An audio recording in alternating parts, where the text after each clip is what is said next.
সম্মানিত দেশবাসী, ভাইয়েরা, সচেতন মুসলিম সমাজ, আমরা জানি যে ইসরায়েলকে আজকে যারা সহযোগিতা করছে, শেল্টার দিচ্ছে, সেটা হলো আমেরিকান সাম্রাজ্যবাদ। তারা নিজেদেরকে মানবাধিকারের ধ্বজাধারী বলে।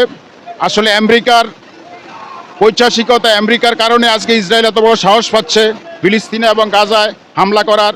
তাই আমরা আমেরিকান সাম্রাজ্যবাদের সেই মানবাধিকারের নামে মানবাধিকার ধ্বংস এবং মানুষকে হত্যা করা, নির্বিচারে হত্যা করা, শিশু হত্যা করা, মহিলাদেরকে হত্যা করা, ছোট ছোট শিশুদেরকে হত্যা করা হয়েছে, যারা তাদের নবীদের উত্তরসূরি, নবীদের ওয়ারিশ।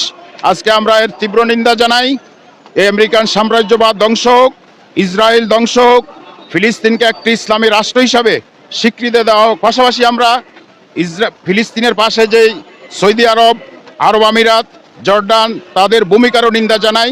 আসুন আমরা সারা বিশ্বের মুসলমানরা ঐক্যবদ্ধভাবে ইসরায়েলের এই ফ্যাসিস্ট, ইসরায়েলের যেই পৈশাচিকতা, নরহত্যা, এর বিরুদ্ধে আমরা প্রতিরোধ গড়ে তুলি। আল্লাহ আমাদেরকে ঐক্যবদ্ধভাবে ফ্যাসিস্টদের মোকাবেলা করার তৌফিক দিন। সবাইকে আগামী দিনেও যে কোনো আলেম ওলামাদের আহ্বানে এগিয়ে আসার জন্য আমরা যেন সচেতন থাকি, ঐক্যবদ্ধ থাকি, দল মত নির্বিশেষে।